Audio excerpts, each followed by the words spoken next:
اللهم صل على سيدنا ومولانا محمد وعلى آل سيدنا ومولانا محمد وبارك وسلم عليه الله من الشيطان الرجيم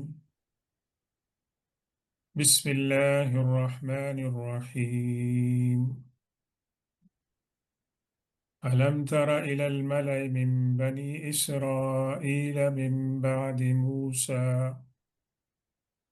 إذ قالوا لنبي لهم ابعث لنا ملكا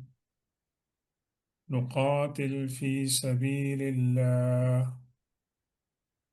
قال هل عسيتم إن كتب عليكم القتال ألا تقاتلوا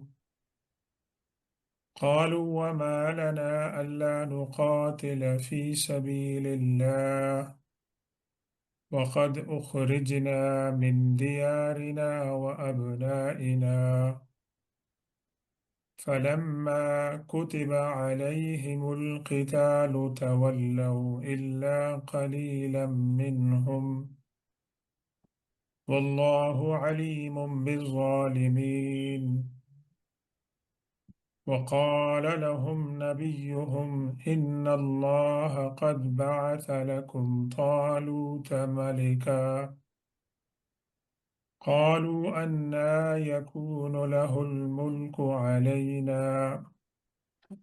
ونحن أحق بالملك منه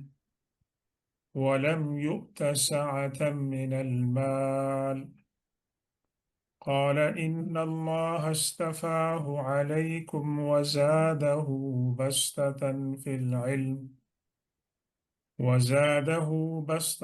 في العلم والجسم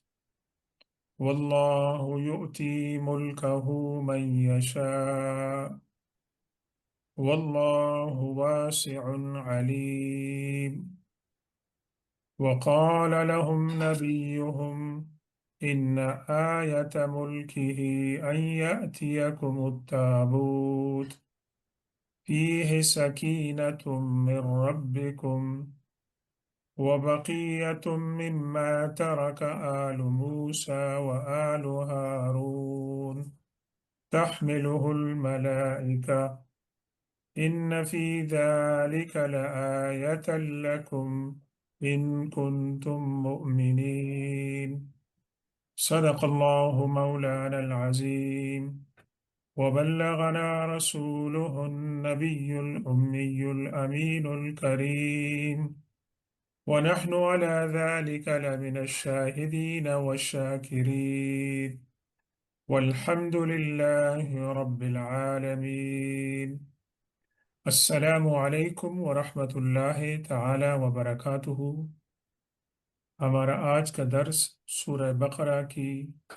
آیت نمبر 246، 47 اور 248 پر مبنی ہے، اور اس کے بعد کی جو آیات ہیں دوسرے سپارے کے آخر تک، ان تمام کا مضمون جو ہے وہ جڑا ہوا ہے۔ تو آج کے درس میں ہم صرف جو آخری آیت تلاوت کی ہے، جس میں کہ تابوت سکینہ جو ہے کا ذکر ہے، اس کے بارے میں انشاءاللہ بات کریں گے۔ اللہ تبارک و تعالی ارشاد فرماتے ہیں حضور پاک صلی اللہ علیہ وسلم سے خطاب کرتی ہوئی یا قرآن کی تلاوت کرنے والے سے کہ کیا آپ نے نہیں دیکھا حضرت موسیٰ علیہ السلام کی قوم کے بعد بنو اسرائیل کے سرداروں کے ایک گروہ نے جب انہوں نے اپنے ایک پیغمبر سے یہ بات کہی کہ ہمارے لیے ایک بادشاہ کو مقرر کریں جس کی قیادت میں ہم اللہ کی راہ میں جہاد کریں، تو ان پیغمبر نے فرمایا کیا ایسے ہو سکتا ہے کہ تمہارے اوپر اللہ کی طرف سے جہاد فرض ہو جائے اور پھر تم جہاد میں شرکت نہ کرو؟ تو وہ کہنے لگے یہ کیسے ہو سکتا ہے کہ ہم اللہ کی راہ میں جہاد نہ کریں جبکہ ہمیں اپنے گھروں سے نکال دیا گیا ہے اور ہمارے جو اولاد ہے، ہمارے جو بیٹے ہیں، ان سے بھی ہم کو جدا کر دیا گیا ہے۔ پھر جب اللہ کی طرف سے ان کے پر جہاد فرض ہو گیا تو وہ تمام کے تمام منہ پھیر گئے، الا قلیلا منہم، ان میں صرف تھوڑے سے باقی رہ گئے جو جہاد کرنے پہ راضی تھے۔ واللہ علیم بالظالمین، اللہ تبارک و تعالی ظلم کرنے والے کو جانتا ہے۔ اس کے بعد اللہ تبارک و تعالی کے پیغمبر نے ان سے یہ فرمایا، وقال لهم نبیہم، ان کے پیغمبر نے ان سے کہا، بے شک اللہ تعالیٰ نے تمہارے اوپر طالوت کو بادشاہ مقرر کر کے بھیجا ہے۔ تو وہ کہنے لگے کہ طالوت کو بادشاہی کیسے مل سکتی ہے؟ اس سے زیادہ تو ہم بادشاہی کے مستحق ہیں، اس کے پاس تو مال و دولت کی کشادگی بھی نہیں ہے۔ تو اس پیغمبر نے فرمایا کہ بے شک اللہ تبارک و تعالیٰ نے اس کو تمہارے لیے چن لیا ہے، اور اس کو اللہ تبارک و تعالیٰ نے علم اور جسامت کے اندر جو ہے کشادگی اور وسعت عطا فرمائی ہے، اور اللہ تبارک و تعالیٰ جس کو چاہتا ہے اپنی حکومت اور بادشاہت عطا فرماتا ہے، اور اللہ تبارک و تعالیٰ بہت وسعت والا ہے اور جاننے والا ہے۔ اس کے بعد ان کے نبی نے ان سے کیا فرمایا کہ طالوت کو بطور بادشاہ مقرر کرنے کی نشانی یہ ہے کہ تمہارے پاس ایک صندوق آئے گا، ایک تابوت آئے گا، جس کے اندر اطمینان ہوگا اور سکون ہوگا تمہاری رب کی طرف سے، اور اس کے اندر جو حضرت موسیٰ علیہ السلام اور ہارون علیہ السلام کے گھر والوں نے جو چیزیں چھوڑی ہیں وہ اس کے اندر ہوں گی، اس صندوق کے اندر، باکس کے اندر، اور جس کو فرشتے اٹھا رہے ہوں گے۔ بے شک اس معاملے میں تمہارے لیے اللہ کی طرف سے ایک نشانی ہے اگر تم واقعی ایمان رکھتے ہو۔ یہ جو واقعہ ہے یہ بنو اسرائیل کی تاریخ کے جو واقعات سورہ بقرہ میں خاص طور پر بیان ہوئی ہے، یہ ان کی تاریخ کا ایک بہت ہی اہم واقعہ ہے، اور اس کے بارے میں مورخین لکھتے ہیں کہ یہ واقعہ حضرت موسیٰ علیہ السلام کے کئی سو سال بعد، اور اندازاً حضرت عیسیٰ علیہ السلام کی پیدائش سے 1000 یا تقریباً 1100 سال پہلے کا واقعہ ہے۔ اور اس دوران میں بنی اسرائیل اور خاص طور پر یہود جو تھے، کیونکہ ان کی تقسیم عیسائیت کی عیسیٰ علیہ السلام کے آنے کے بعد ہوئی ہے، ویسے تو اس سے پہلے جو بھی تھے ان کو بنی اسرائیل کہتے تھے۔ تو یہ اپنی تاریخ کے ایسے ادوار سے گزرے کہ جنہیں ان کو بہت ہی ہیوملیشن، شکست، اور ان کو اپروٹ کیا گیا، جس طرح ہم نے پچھلے درس میں بات کی تھی۔ جبکہ سلیمان علیہ السلام کے دور میں جادوگری کا جو ہے وہ مطلب چرچا ہو رہا تھا، تو اس دوران میں بھی ان کو لوگ جو ان کی قابض مطلب ایک گورنمنٹس تھی، حکمران تھے، وہ ان کو وہاں سے لے کر چلے گئے تھے۔ یہ جو واقعہ ہے، اگر آپ لوگوں نے انگلش میں سنا ہوگا ڈیوڈ اینڈ گولائت کا، یہ بالکل اسی کا ریفرنس ہے۔ اور جہاں تک کہ ڈیوڈ اینڈ گولائت کی سٹوریز جو ہیں وہ عیسائیت اور یہودیت کے اندر ہیں، ان کی کتابوں کے اندر ہیں، قرآن پاک کے اندر اس کی طرف یہاں پر ذکر کیا گیا ہے، اور یہاں پر بھی جو ذکر کیا گیا ہے اس کا بھی ربط ہے اس سے پہلی جو 2 آیتیں ہیں اور ان کے بعد جو آیتیں ہیں، جبکہ دوسرا سپارہ جو ہے وہ کنکلوڈ ہوتا ہے۔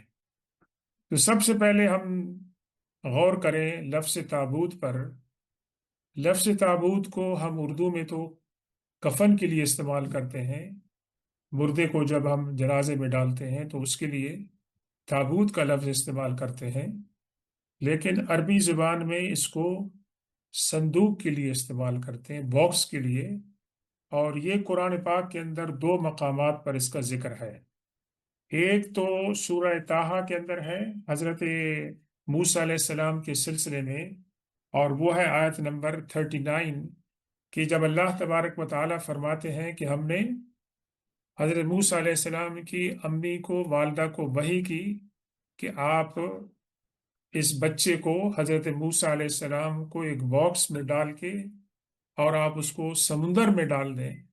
اور یہ پھر پہنچ جائے گا فرعون کے بادشاہ کے محل کے پاس، اور وہ اس کو اٹھائیں گے، اور پھر ہم آپ کو اس کو واپس آپ کے پاس ہم لے آئیں گے ویسے۔ اور بالکل جیسے اللہ تعالیٰ نے وحی میں فرمایا تھا تو اسی طرح ہوا۔ اور دوسرا جو لفظ تابوت ہے، یہ سورہ بقرہ کی یہ آیت جو ہم نے ابھی پڑھی ہے آپ کے سامنے، 248، اس کے اندر جو ہے وہ ذکر ہوا ہے۔ اس کے اندر چند اقوال ہیں کہ یہ تابوت سکینہ کا جو ذکر کیا گیا ہے، کیا حضرت موسیٰ علیہ السلام کو ان کی والدہ نے جس باکس میں ڈالا تھا اور دریا سمندر سپرد کیا تھا، کیا وہی ہے یا یہ مختلف ہے؟ ایک قول تو وہی ہے کہ یہ وہی صندوق تھا، اور اس کو بعد میں جو ہے حضرت موسیٰ علیہ السلام نے اس کے اندر 10 کمانڈمنٹس، تورات کی جو تھی ایک نسخہ تھا، موسیٰ علیہ السلام کا عصا تھا، حضرت ہارون علیہ السلام کا عصا تھا، موسیٰ علیہ السلام اور ہارون علیہ السلام کی کچھ اور بلونگنگس تھی، وہ تھی۔ ایک ہمارے پاس اور ایک قول ہے، یہ امام فخر الدین رازی رحمۃ اللہ علیہ نے اپنی تفسیر کبیر کے اندر جو ہے اس کا ذکر کیا ہے، اور وہ کہتے ہیں کہ جب اللہ تبارک و تعالیٰ نے حضرت آدم علیہ السلام کو پیدا فرمایا تو اللہ تبارک و تعالیٰ نے ان کو ایک تابوت بھی ان کے پاس بھیجا، اور اس تابوت میں ان کی اولاد میں جتنے بھی پیغمبر آنے والے تھے ان تمام کی تصاویر جو ہے وہ اس تابوت کے اندر انہوں نے رکھ دی، اور یہاں تک کہ یہ تابوت منتقل ہوتے ہوتے موسیٰ علیہ السلام سے حضرت یعقوب علیہ السلام تک جو ہے وہ پہنچا، اور یہ بنی اسرائیل کے درمیان رہا، اور اس کے بعد جو ہے یہ لاسٹ ہو گیا، یہ گم ہو گیا۔ اس کے بارے میں کچھ مزید جو ہے وہ پتہ نہیں چلتا۔ دوسری روایت یہ ہے جو پہلے عرض کی ہے کہ تابوت سے مراد یہ تابوت وہ ہے کہ جس میں موسیٰ علیہ السلام نے 10 کمانڈمنٹس رکھی تھی، اور آپ کا عصا تھا، حضرت ہارون علیہ السلام کا عصا تھا، اور اسی طرح آپ کے بہت اور بھی کچھ تبرکات تھے جو اس کے اندر جو تھے وہ موجود تھے۔ تو یہ ایک مبارک مطلب ہے کہ تابوت تھا، اس کے اندر اللہ تعالیٰ نے برکت عطا فرمائی تھی، اس طرح کہ انبیاء کرام جب ان کی مخالفین کے ساتھ لڑائی ہوتی تھی تو اس تابوت کو اپنے لشکر کے سامنے رکھتے تھے، اور اس کی برکت سے اللہ تبارک و تعالی بنی اسرائیل کو اپنے مخالفین کے اوپر فتح عطا فرماتے تھے۔ تو یہ جو آیت ہم نے ابھی آپ کے سامنے تلاوت کی ہے کہ جس میں وہ اپنے پیغمبر سے یہ درخواست کر رہے ہیں کہ آپ ہمارے لیے ایک بادشاہ کو مقرر، پہلی بات تو یہاں پر یہ سن لیں کہ یہاں پر لفظ استعمال ہوا ابعث لنا، بعث یا بوسو کے معنی ہوتے ہیں ریزریکشن کے، اٹھانے کے، اور ملکن کا لفظ استعمال ہوا ہے جس کا لٹرل معنی آپ ترجمہ کریں گے بادشاہ کے، لیکن علماء کرام میں اور مفسرین میں اختلاف اس بات پر ہے کہ اس سے مراد وہ ایکچول بادشاہ نہیں مانگ رہے تھے، بلکہ ایک ملٹری کمانڈر مانگ رہے تھے کہ جو ان کو لیڈ کرے۔ اور یہ جو پیغمبر تھے حضرت سموئیل اور شموئیل علیہ السلام اس وقت بہت ہی بوڑھے ہو چکے تھے، اور وہ اپنی بساط کے مطابق دعوت اور تبلیغ کا کام کر رہے تھے، لیکن یہ جو قوم تھی یہ انتہائی تنزلی اور انحطاط سے گزر رہی تھی کہ گولیت جو جالوت تھا، وہ اپنے زمانے کا بہت بڑا چیمپئن، اور ان کو عمالقہ کہتے ہیں۔ انہوں نے بنی اسرائیل کو بہت ہی شکستیں دی، ان کے علاقوں سے انہوں نے ان کو دور کیا، ان کی آبادیوں پہ قبضہ کیا، ان کے نوجوانوں کو وہ غلام بنا کر لے گئے۔ اور یہ جو حالت تھی، یہ حالت زوال کی حالت تھی، نہ صرف ملٹریلی اور بلکہ سیاسی طور پر بھی، اور اس کے علاوہ اخلاقی طور پر بھی اور روحانی طور پر بھی بنی اسرائیل جو تھے وہ یعنی زوال کے دور سے گزر رہے تھے، کہ ان کے اندر غلط عقائد، بت پرستی اور بڑی عجیب و غریب قسم کی جو ہے وہ باتیں ان کے اندر مروج ہو چکی تھی۔ حالانکہ پیغمبر تشریف لاتے، ان کو تلقین کرتے، ان کی اصلاح فرماتے، لیکن ان کے درمیان ایک تو فرقہ بندیاں بہت ہو چکی تھی، تقسیم ہو چکی تھی، اور پیغمبروں کے ساتھ آرگومنٹ کرنا، ان کی بات کو نہیں ماننا، ہر چیز پہ مطالبہ کرنا کہ اس کا ثبوت کیا ہے۔ تو یہ اس دور سے گزر رہے تھے، اور اس دور کے اندر ان کے جو اپر کلاس کے لوگ تھے، ملا کے معنی ہیں سردار، ان کے دل میں یہ خواہش پیدا ہوئی کہ یہ تو غلامی اور رسوائی کا دور ہے، اور یہ ہم کب تک برداشت کریں گے؟ اگر یہ چلتا رہا تو ہم تو نیست و نابود ہو جائیں گے۔ اور واقعی ان کی حالت ایسے ہو گئی تھی کہ اگر یہ حالات جاری رکھتے تو وہ نیست و نابود ہو جاتے، یا دوسری قوموں کے اندر وہ ضم ہو جاتے۔ اور جو ذکر کرتے ہیں وہاں پر فلسطین جو ہے، وہ ایک قوم تھی عمالقہ وغیرہ کی، کہ جائنٹس، انہوں نے مطلب ہے کہ ان کے اوپر کنٹرول کیا ہوا تھا۔ اور جب ان کی لڑائی ہوئی تو لڑائی کے دوران جہاں انہوں نے ان کو شکست دی، ڈیفیٹ دی، چونکہ بنی اسرائیل جو تھے وہ یہ تو جو صندوق تھا اس کو اپنے سامنے رکھتے تھے، اور اس کو بطور قبلہ ٹریٹ کرتے تھے، اور اس کی وجہ سے ان کو کامیابی ہوتی تھی۔ تو وہ گولیت جو تھا، جالوت جو تھا، اس کی قوم کے لوگوں نے ان سے وہ صندوق بھی اٹھا کے لے گئے۔ تو اس کے بعد ان کے اور بہت سی مطلب ہے کہ مایوسیاں پھیلی، اور یہ تمام حالات جو تھے یہ ان کے حصے میں آئے۔ تو جب انہوں نے یہ بات ذکر کی، تو آپ یہاں پر غور کریں کہ یہاں جو لفظ استعمال ہو رہا ہے وہ اللہ تعالیٰ سے جو کہہ رہے ہیں کہ نقاتل فی سبیل اللہ، پھر اس کے بعد اللفظ سے کتب علیکم القتال ہے، پھر اس کے بعد ہے الا تقاتلوا وما لنا تقاتل وما لنا لا نقاتل فی سبیل اللہ۔ یہ قتال فی سبیل اللہ، اللہ کی راہ میں جہاد جو ہے، آپ اس کو اپنی کنٹمپریری کنٹیکس میں سمجھیں کہ مسلمان جب یہ لفظ استعمال کرتے ہیں تو ان کے لیے بہت ہی برے معنی میں یہ لفظ استعمال ہوتا ہے۔ حالانکہ یہ بنی اسرائیل کی کتابوں میں یہ لفظ موجود ہے، اور بنی اسرائیل کے جو پیغمبر تھے وہ اللہ کی راہ میں جہاد کرتے تھے مخالفین کے ساتھ، اپنے اپنے آپ کو ڈیفینڈ کرنے کے لیے۔ تو یہ جو مطلب ہے کہ آ، اسلام کے اندر اس کا جو کنسپٹ ہے وہ نیا نہیں ہے، بلکہ یہ ایک جینوئن بات ہے۔ دیکھیں جس کنٹیکس میں یہ بات کر رہے ہیں کہ ہم مظلوم ہیں، مقہور ہیں، ہمارے جو علاقے ہیں وہ پزیس ہو گئے ہیں، ہمارے نوجوانوں کو قبضے میں لے لیا جا رہا ہے۔ تو آج کل کے دور جدید کے اندر بھی جو فریڈم موومنٹ چلتی ہیں،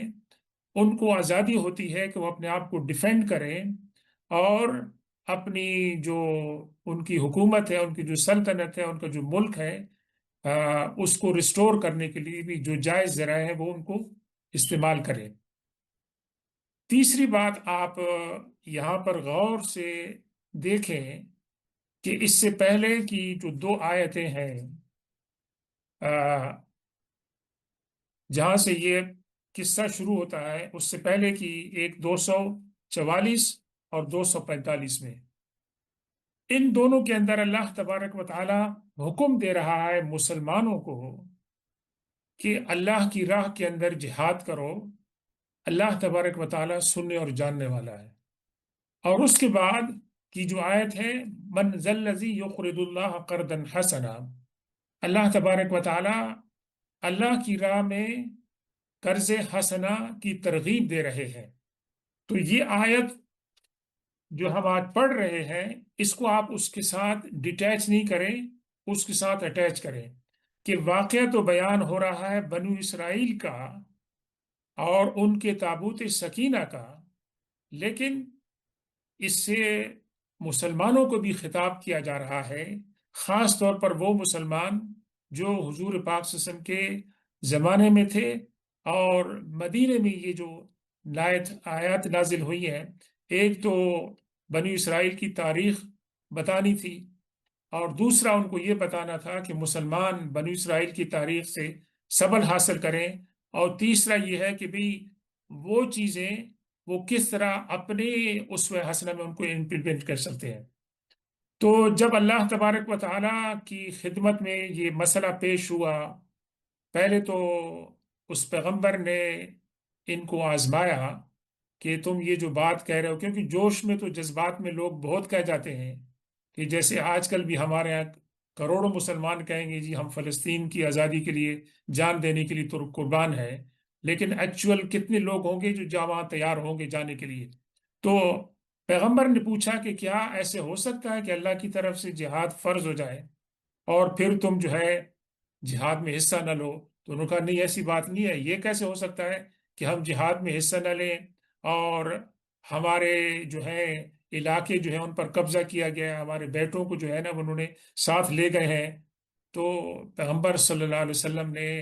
یہ ان کو ٹیسٹ کرنا چاہا تھا،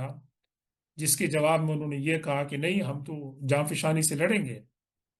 پھر اللہ تبارک و تعالیٰ کی طرف سے جب جہاد فرض ہو گیا، تولوا الا قلیلا منہم، وہ تقریباً سارے کے سارے منہ پھیر گئے۔ انہوں نے کہا کہ جی ہم تو جہاد کے قابل نہیں ہیں، عذر پیش کیے، یہ تمام کی تمام چیزیں پیش کی، اور سوائے تھوڑے سے چند سے افراد جو ہے وہ رہ گئے جو مخلص تھے۔ تو یہ یہاں سے پتہ چلتا ہے بنو اسرائیل کی جو تاریخ ہے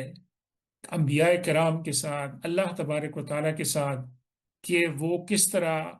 اللہ تبارک و تعالیٰ کی تعلیمات کو جو ہے وہ ٹریٹ کرتے تھے۔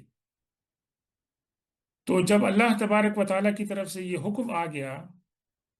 تو اللہ تبارک و تعالیٰ نے اس پیغمبر کو یہ فرمایا کہ آپ نے فلاں شخص کو آپ نے مقرر کرنا ہے بطور سپہ سالار، بطور ملٹری کمانڈر۔ اور یہ دیکھیں کوئنسیڈنس تھا کہ یہ جو صاحب تھے یہ طالوت تھے، یہ طالوت تھے، ان کی عمر تقریباً 30 سال تھی، اور اللہ تعالیٰ نے ان کو بڑا جسمانی حسن و جمال دیا تھا، اور ان کی بڑی قاد آور شخصیت تھی، یہاں تک کہ کہتے ہیں کہ دوسرے لوگ جب ان کے ساتھ کھڑے ہوتے تھے تو وہ ان کا سر ان کے کاندھے کے برابر ہوتا تھا، یعنی اتنے لمبے اور وہ اونچے تھے۔ تو وہ گھر سے اپنے نکلے، ان کے والد نے ان کو کہا کہ بھائی جا کے ہمارے گدھے گم ہو گئے، ان کو جا کے تلاش کرو۔ تو یہ گزر رہے تھے حضرت طالوت کے، حضرت سمول علیہ السلام کے مکان کے پاس سے، تو اللہ تعالیٰ نے ان کو وحی کی فوراً کہ وہ نوجوان آپ کے گھر کے پاس سے گزرا ہے، اس کو گزرنے دیں اور اس کو فوراً اپنے گھر بلائیں، اور اس کو یہ بتا دیں کہ تمہیں بنی اسرائیل کے لیے ملٹری کمانڈر کے طور پر تمہارا انتخاب ہوا ہے ویسے۔ اب ان کو جب انہوں نے بلایا تو طالوت نے کیا کہا، ویسے دیکھیں یہ باتیں ہمیں تاریخ اور ثقافت کی بات بتاتی ہیں۔ یہ بلونگ کرتے تھے بنی اسرائیل کے، یعقوب علیہ السلام کے بنی یامین جو تھے ان کے اولاد میں سے، اس ٹرائب سے۔ اور یہ جو ٹرائب تھا یہ تعداد کے لحاظ سے، انفلوئنس کے لحاظ سے اور فائنانس کے لحاظ سے یہ کمزور ترین ٹرائب تھا۔ یعنی اس کو وہ کسی شمار میں وہ نہیں لاتے تھے. تو طالوت نے یہ ایکسکیوز کیا کہ میں اس قابل نہیں ہوں، لیکن اس پیغمبر نے فرمایا کہ نہیں، تمہارا انتخاب ہو گیا ہے اور تم نے اب یہ ذمہ داری اٹھانی ہے. اب اس کے بعد کی آیت میں وہ پیغمبر فرماتے ہیں وقال لهم نبيهم ان اللہ قد بعث لكم طالوت ملکا. اب حضرت سمول علیہ السلام نے بنی اسرائیل کے سامنے آ کر اعلان فرمایا کہ یہ مسٹر طالوت ہے، ان کو تمہارا کمانڈر مقرر کیا گیا ہے تمہاری درخواست پر. تو انہوں نے اعتراض کیا. انہوں نے کہا کہ اس کو بادشاہت اور اس کو کمانڈر ان چیف بنانا یہ کہاں کی تک ہے؟ یہ تو ہمارے جو معاشرہ ہے، ہماری سوسائٹی ہے، ہمارے ٹرائب کے اندر سب سے بلو ہے. ویسے نہ تو ان کے پاس پیسہ ہے، نہ ان کے پاس کوئی نام ہے، نہ ان کی کوئی اور شہرت ہے. ویسے ان کو کوئی کسی کام کے قابل لوگ سمجھتے نہیں ہے. تو یہ کیسے ہمارے اوپر مطلب ہے کہ ملٹری کمانڈ بن سکتے ہیں؟ اور ویسے یہ نفسیات کی، انسانی نفسیات کی بات ہے کہ انسانوں میں یہ بات ہوتی ہے کہ انسان جس کی قدر لوگ نہیں کرتے ہیں سوشلی، لوگ ان کو کیا کرتے ہیں کہ ان کی لیڈرشپ کو ایکسپٹ کرنے سے جو ہے وہ انکار کرتے ہیں. آپ نے دیکھا ہوگا کہ حضور پاک صلی اللہ علیہ وسلم نے اپنے وصال سے پہلے ایک صحابی حضرت اسامہ بن زید رضی اللہ تعالی عنہ، جو حضرت زید کے صاحبزادے تھے، عمر 18 سال تھی، ان کو ایک ملٹری ایکسپیڈیشن میں کمانڈر ان چیف مقرر کیا. اور اس ایکسپیڈیشن کے اندر کون تھے؟ بڑے بڑے صحابہ، حضرت ابو عبیدہ بن جراح، حضرت ابو بکر صدیق، حضرت عمر فاروق رضی اللہ تعالیٰ عنہ. یہ تمام کے تمام جو تھے یہ تھے. اور اس کے اوپر کسی نے اعتراض نہیں کیا. ہاں یہ بات ہوئی کہ اس دوران میں حضور پاک صلی اللہ علیہ وسلم کا وصال ہو گیا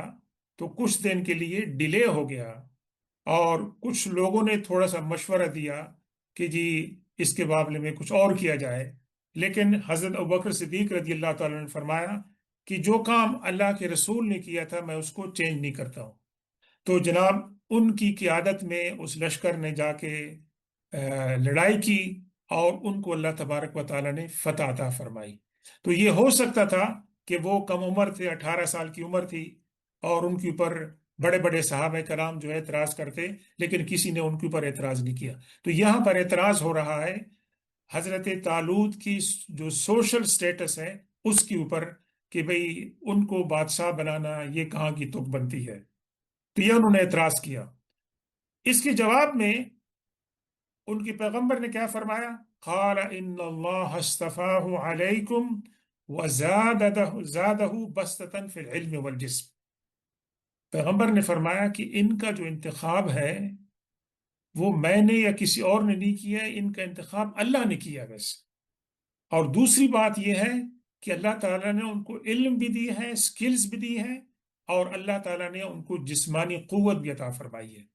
یعنی ملٹری کمانڈر کے لیے یہ ضروری نہیں ہے کہ وہ کسی بڑے قبیلے سے تعلق رکھتا ہو.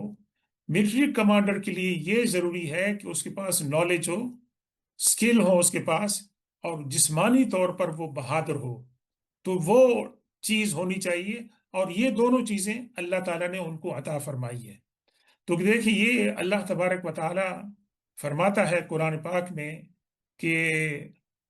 وَتُعِزُّ مَن تَشَاءُ وَتُذِلُّ مَن تَشَاءُ. اللہ تعالیٰ جس کو عزت دینا چاہے، جس کو اللہ تعالیٰ ذلت دینا چاہے، اور جس کو اللہ تعالیٰ ملک دینا چاہے، بادشاہی، اور جس سے اللہ تعالیٰ ملک واپس لینا چاہے. تو یہ اللہ تبارک و تعالیٰ کی ثوابدیدگی پر ہے، اور اس کی حکمتوں کو وہ بہتر طور پر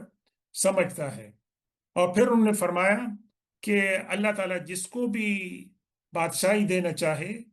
اس کو وہ دیتا ہے. اللہ تعالیٰ کی جو کنگڈم ہے بہت وسیع ہے. اب یہ بات تو انہوں نے کہہ دی، لیکن بنی اسرائیل کو ابھی کنونس کرنا کہ وہ جو تھوڑے سے لوگ تیار ہو گئے ہیں جہاد کے لیے، وہ کیسے حضرت طالوت کی کمانڈ میں جہاد کے لیے جائیں گے جبکہ ان کے دل میں ان کی رسپیکٹ نہیں ہوگی؟ تو یہ ایک بہت بڑا مسئلہ تھا۔ اللہ تبارک و تعالیٰ نے یہ مسئلہ کیسے حل فرمایا کہ حضرت سمول علیہ السلام کو اللہ تعالیٰ نے یہ وحی بھیجی، کیا؟ وقال لهم نبيهم ان آیت ملکہ ان یاتیکم التابوت فیہ سکینۃ من ربکم، کہ طالوت کے بادشاہ مقرر ہونے کی، سپہ سالار مقرر ہونے کی اللہ کی طرف سے نشانی یہ ہے کہ اللہ تبارک و تعالیٰ کی طرف سے تمہارے پاس وہ تابوت آئے گا، وہ باکس آئے گا جس کے اندر ٹرینکولیٹی ہوگی، جس باکس کو دیکھ کر تمہارے درمیان پا کر اس کو تمہارے اندر اطمینان ہو جائے گا، تم ریلیکس ہو جاؤ گے، تمہارے اندر جو اس وقت خوف و ہراس ہے، بے چینی ہے، وہ چلی جائے گی، اور تمہارے اندر کانفیڈنس آ جائے گا۔ ایک تو اس کی برکت یہ ہوگی اور اللہ کی طرف سے ہوگی، وَبَقِيَّةٌ مِّمَّا تَرَكَ آلُ مُوسَىٰ وَآلُ هَارُونَ، اور دوسری بات یہ ہے کہ اس کے اندر جو ریمنٹس ہیں، ریلیکس ہیں، جو حضرت موسیٰ علیہ السلام کے، حضرت ہارون علیہ السلام کی جو باتیں ہیں، جو باقی ہیں، وہ بھی اس کے اندر ہوں گی۔ یعنی زمانہ قدیم میں جس کی برکت سے تمہیں فتح نصیب ہوتی تھی اور اس کی برکتیں ملتی تھی، وہ تمہیں اللہ تبارک و تعالی دوبارہ عطا فرمائے گا، تحملہ الملائکہ، جس کو فرشتے جو ہیں وہ اٹھائیں گے۔ اب تحملہ الملائکہ کے اندر ہمارے مفسرین نے اس کی مختلف تعویلیں کی ہیں۔ ایک تو ایک تاریخی بات بتائی گئی ہے کہ جب جالوت گولیت نے اور اس کی قوم نے بنی اسرائیل کو غلام بنایا، ان کے علاقوں پر قبضہ کیا، اور وہ تابوت بھی ساتھ لے گئے، تو ان کے ساتھ کیا ہوا کہ وہ تابوت کو جہاں بھی رکھتے تھے ان کے اندر عجیب و غریب قسم کی بیماریاں اور وبائیں پھیل جاتی تھی۔ اور ایک روایت میں ہے کہ انہوں نے اس کو بہت ہی یعنی نامناسب غلیظ جگہ پہ انہوں نے اس کو پھینک دیا، ان کی بنی اسرائیل کی ڈس رسپیکٹ کرتے ہوئے، ان کی توہین کرتے ہوئے کہ یہ تمہاری مقدس چیز ہے، ہمارے ساتھ کیا ہے، تم نے میدان جنگ میں ہمارے ساتھ ہار گئے، تم کیا کرتے ہو؟ لیکن اللہ تبارک و تعالیٰ چونکہ انبیاء کرام کی اس کے اندر چیزیں تھی، اللہ تبارک و تعالیٰ کو ظاہر ہے کہ اس کے انتقام کو انہوں نے دعوت دی، اور پھر ادھر قوم کی مظلومیت بھی تھی، تو انہوں نے مجبور ہو کر وہ صندوق بیل گاڑی میں ڈال کر اس کو نکال دیا کہ جاؤ یہاں سے تم، اور ایک ایسے علاقے کے پاس لے گئے جو بنی اسرائیل کے علاقے قریب تھا۔ اب ایک روایت یہ کہتے ہیں کہ وہاں سے فرشتے ان کو ہانک کر حضرت طالوت کے گھر کے پاس لے کے آئے۔ دوسری روایت نہیں کہتی ہے کہ نہیں، جب ان کا دشمنوں کے ساتھ مقابلہ ہوا تو اللہ تبارک و تعالیٰ کے فرشتوں نے اس صندوق کو اٹھا لیا، اور وہ صندوق آسمان میں فرشتوں کے پاس تھا، اور پھر اس کو ڈسینڈ کیا۔ بہرکیف اینی وے، اس میں تو اتفاق ہے کہ جب انہوں نے بیل گاڑی کے اوپر صندوق کو رکھا تو وہ جب راستے میں پہنچا تو آگے اس کو ڈائریکشن جو دی تھی وہ فرشتوں نے دی تھی، اور ایون دو فرشتے جب اس پیغمبر کے گھر تشریف لائے تو ان کی آواز بھی ان کو محسوس ہوئی، تو ان کو یقین ہو گیا کہ ہاں، طالوت کا اپوائنٹمنٹ جو ہے یہ اللہ کی طرف سے ہے۔ تو پھر وہ راضی ہو گئے کس بات پہ؟ کہ اب ہم جہاد کے اندر شرکت کریں گے۔ تو یہ اللہ تبارک و تعالیٰ کی طرف سے گویا ان کے اوپر ایک رحم کی جو ہے وہ علامت تھی۔ اب یہاں پر یہ واقعہ تو چونکہ تھوڑا سا طویل ہے، ہم اس کے اوپر انشاءاللہ آئندہ درس میں مزید باتیں کریں گے کہ اس کے بعد کیا ہوا۔ لیکن یہاں پر جو غور کرنے کی بات ہے، جس طرح میں نے عرض کیا ہے کہ اس کو آپ اس واقعہ کو اس کنٹیکس میں دیکھیں کہ اس سے پہلے کی جو آیتیں ہیں اور بعد کی جو آیتیں ہیں ان کی جو مضامین ہیں وہ ہمیں کیا بتاتے ہیں۔ تو یہ اسلام کا پوائنٹ آپ کو بتائے گا کہ تابوت سکینہ کی اسلام کے اندر کیا حیثیت ہے۔ تو اس سے پہلا جو نقطہ جو واضح ہوتا ہے کہ یہاں مسلمانوں کو جہاد فی سبیل اللہ اور انفاق فی سبیل اللہ، اللہ کی راہ میں خرچ کرنا، اللہ کی راہ میں جہاد کرنا، یہ اس وقت کے مسلمانوں کو تعلیم دی جا رہی ہے، کیونکہ اس واقعے کے ذکر کرنے سے 2 آیت پہلے ان چیزوں کا ذکر ہے ویسے، کہ اللہ کی راہ میں جہاد کریں۔ پھر اس کے بعد آپ دوسری بات یہ دیکھیں کہ یہ جو موسیٰ علیہ السلام کا واقعہ ہے اور تابوت کا جو واقعہ ہے، یہ حضور پاک صلی اللہ علیہ وسلم کی ولادت اور بعثت سے ہزاروں سال پہلے، یعنی 550 600 سال تو عیسیٰ علیہ السلام اور حضور پاک صلی اللہ علیہ وسلم کے درمیان گیپ ہے۔ اور پھر جو واقعہ ہوا ہے یہ تقریباً حضرت عیسیٰ علیہ السلام کی پیدائش سے 1100 سال پہلے ہوا ہے۔ تو قرآن پاک کے اندر اس واقعہ کا ذکر کرنے سے بنو اسرائیل کو یہ بتانا ہے کہ یہ قرآن اللہ کا کلام ہے، اس کے اندر جو بھی باتیں ہو رہی ہیں وہ اللہ کی وحی سے ہو رہی ہے، اور یہ کہ محمد الرسول اللہ صلی اللہ علیہ وسلم اللہ کے رسول ہیں، وہ امی ہیں، انہوں نے کسی سے لکھنا پڑھنا نہیں سیکھا، اور نہ ہی انہوں نے تورات کی تلاوت کی ہے، نہ انہوں نے زبور کی، نہ ہی انجیل کی، بلکہ اللہ تبارک و تعالیٰ ان کو یہ تمام اطلاعات جو ہے وہ پہنچا رہا ہے۔ اگر وہ امی ہیں، ان لیٹرڈ ہیں، تو وہ کس طرح مطلب ہے کہ ایک چیز ہزاروں سال پہلے ہوئی ہے اور اس کی معلومات جو ہے وہ آپ کو جو ہے وہ بتا رہے ہیں۔ تو یہ ایک تو یہ بہت بڑا مطلب ہے کہ نقطہ ہے جو سمجھنے کا ہے۔ دوسری بات کہ جس آیت میں اللہ تعالیٰ نے ذکر کیا ہے مال و دولت کو خرچ کرنے کا، وہاں پر 2 لفظ استعمال ہوئی ہیں، واللہ یقبض و یبسط، کہ اللہ تبارک تعالیٰ جس کے لیے چاہتا ہے مال و دولت کو پھیلا دیتا ہے، اور جس کے لیے چاہ دیتا ہے اللہ تعالیٰ اس کے لیے سمیٹ دیتا ہے۔ یعنی اس سے مراد بادشاہی بھی ہے، کہ جس کو اللہ تبارک و تعالیٰ بادشاہی دینا چاہے اس کو بادشاہی دے دیتا ہے، جس سے اللہ تعالیٰ بادشاہی لینا چاہے اس سے اللہ تبارک و تعالیٰ بادشاہی جو ہے وہ لے لیتا ہے۔ تو یہ اس کے اندر یہ حکمتیں ہیں اور یہ عبرتیں ہیں مسلمانوں کے لیے بھی، کہ اگر انہوں نے بنو اسرائیل کے نقش قدم پر چلے تو ان کا وہی انجام ہوگا جو بنو اسرائیل کا ہوا تھا۔ تو اللہ تبارک و تعالیٰ سے دعا ہے کہ اللہ تبارک و تعالیٰ یہ جو آیات ہیں خاص طور پر تابوت سکینہ کے بارے میں اور ان کے اندر جو احکامات بیان ہوئی ہیں، اللہ تعالیٰ ہمیں ان سے عبرت حاصل کرنے اور اس پر عمل کرنے کی توفیق عطا فرمائے، اور اللہ تعالیٰ ہمیں قرآن کو سمجھنے اور اس پر عمل کرنے کی توفیق عطا فرمائے۔ انشاءاللہ جو باقی آیات ہیں دوسرے سپارے کے اختتام پر اس موضوع کے دوسرے جو واقعات ہیں کہ جب ایکچول بیٹل فیلڈ میں کیا ہوتا ہے، اس درمیان میں اور کیا واقعات ہوئے، انشاءاللہ اس کا ہم اگلے درس میں ذکر کریں گے۔ سبحان ربک رب العزت عما یصفون وسلام علی المرسلین والحمد للہ رب العالمین۔